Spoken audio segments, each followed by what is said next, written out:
আপনি কি কখনো ভেবেছেন একটি ফুটবল আসলে কিভাবে তৈরি হয়? মাঠে আমরা যে বলটি লাথি মারি তার পেছনে রয়েছে অত্যন্ত নিখুঁত ও দীর্ঘ একটি উৎপাদন প্রক্রিয়া। আধুনিক ফুটবল দেখতে যতটা সহজ মনে হয়, এর প্রতিটি অংশই অত্যন্ত পরিকল্পিতভাবে তৈরি করা হয়।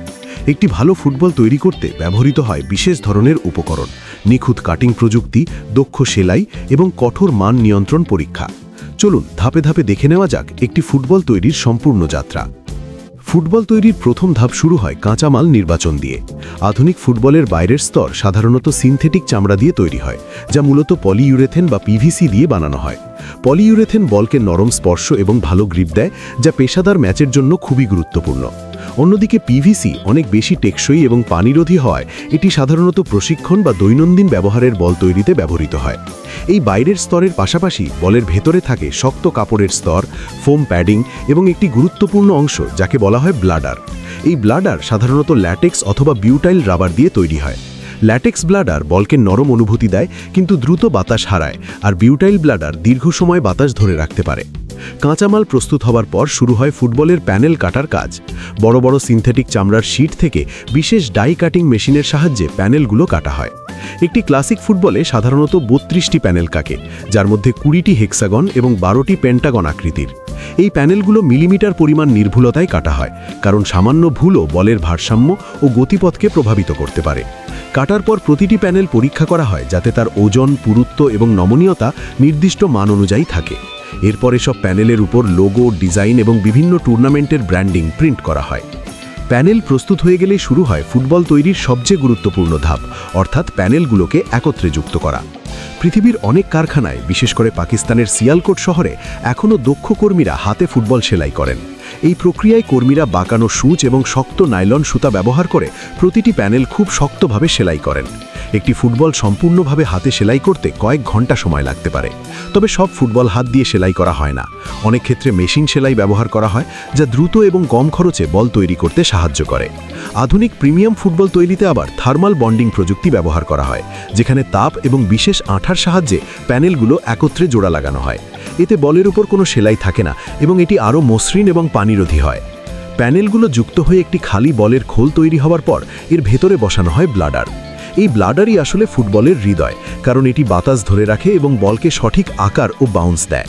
ব্লাডারটি সাধারণত একটি ছোট ছিদ্র দিয়ে বলের ভেতরে ঢোকানো হয়। এরপর একটি বিশেষ ভালভের মাধ্যমে বলের ভেতরে নির্দিষ্ট চাপ অনুযায়ী বাতাস ভরা হয়, যা সাধারণত প্রায় 0.8 বার হয়ে থাকে। বাতাসের চাপ খুব বেশি হলে বল খুব শক্ত হয়ে যায়, আবার কম হলে বলের বাউন্স ও উড়ানের গতি কমে যায়।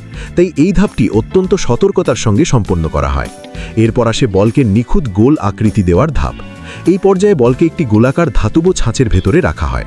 সেখানে তাপ এবং চাপ প্রয়োগ করে বলকে একদম সমান ও গোল আকারে তৈরি করা হয়। এই প্রক্রিয়ায় বলের উপরের উপাদানগুলো সঠিকভাবে বসে যায় এবং প্যানেলগুলো আরও শক্তভাবে একত্রে যুক্ত হয়। বল সম্পূর্ণ আকার পাওয়ার পর শুরু হয় কঠোর মান নিয়ন্ত্রণ পরীক্ষা। প্রতিটি ফুটবলকে একাধিক পরীক্ষার মধ্য দিয়ে যেতে হয় যাতে নিশ্চিত করা যায় যে এটি আন্তর্জাতিক মান পূরণ করছে। প্রথমে বলের ওজন এবং পরিধি মাপা হয়। আন্তর্জাতিক মান অনুযায়ী একটি ফুটবলের পরিধি হতে হবে 68 থেকে 70 সেন্টিমিটার এবং ওজন হতে হবে 410 থেকে 445 গ্রাম। এরপর করা হয় বাউন্স পরীক্ষা, যেখানে নির্দিষ্ট উচ্চতা থেকে বল ফেলে দেখা হয় এটি কতটা উচ্চতায় ফিরে আসে। এছাড়া বলকে পানিতে ভিজিয়ে পরীক্ষা করা হয় এটি কতটা পানি শোষণ করে। সবশেষে বলের স্থায়িত্ব পরীক্ষা করা হয়, যেখানে মেশিনের সাহায্যে বলকে হাজার হাজার বার আঘাত করা হয়। সব পরীক্ষায় উত্তীর্ণ হবার পর ফুটবল বাজারে পাঠানোর জন্য প্রস্তুত হয়। পরিবহনের সুবিধার জন্য সাধারণত বলগুলো কিছুটা বাতাস বের করে প্যাকেট করা হয়। এরপর সেগুলো বাক্সে ভরে জাহাজ বা বিমানের মাধ্যমে পৃথিবীর বিভিন্ন দেশে পাঠানো হয়। এই বলগুলো পরে পৌঁছে যায় খেলাধুলার দোকান, স্কুলের মাঠ, প্রশিক্ষণ কেন্দ্র এবং বিশ্বের বড় বড় স্টেডিয়ামে।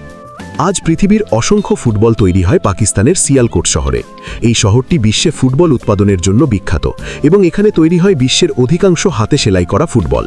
জনমের পর জনম ধরে এখানকার দক্ষ কারিগররা নিখুঁতভাবে ফুটবল তৈরি করে আসছেন। অনেক বড় আন্তর্জাতিক ব্র্যান্ডও এখানকার কারখানাগুলোর সাথে কাজ করে। এভাবেই একটি ফুটবল কাঁচা মাল থেকে শুরু করে দীর্ঘ প্রক্রিয়ার মধ্য দিয়ে তৈরি হয়ে পৌঁছে যায় বিশ্বের বিভিন্ন মাঠে। যখন কোনো খেলোয়াড় সেই বলটি লাথি মারে, তখন তার ভেতরে লুকিয়ে থাকে অসংখ্য মানুষের শ্রম, দক্ষতা এবং প্রযুক্তির সমন্বয়। একটি ছোট্ট ফুটবল শুধু একটি খেলার সরঞ্জাম নয়, এটি একটি দীর্ঘ ইতিহাস, প্রযুক্তি এবং মানুষের আবেগের প্রতীক। এই পর্দার আড়ালের গল্প যদি আপনার ভালো লেগে থাকে তাহলে সাবস্ক্রাইব করতে ভুলবেন না, কারণ সামনে আরও অনেক সাধারণ জিনিসের অসাধারণ গল্প নিয়ে আমরা আবার ফিরে আসব। সে পর্যন্ত ভালো থাকুন, সুস্থ থাকুন।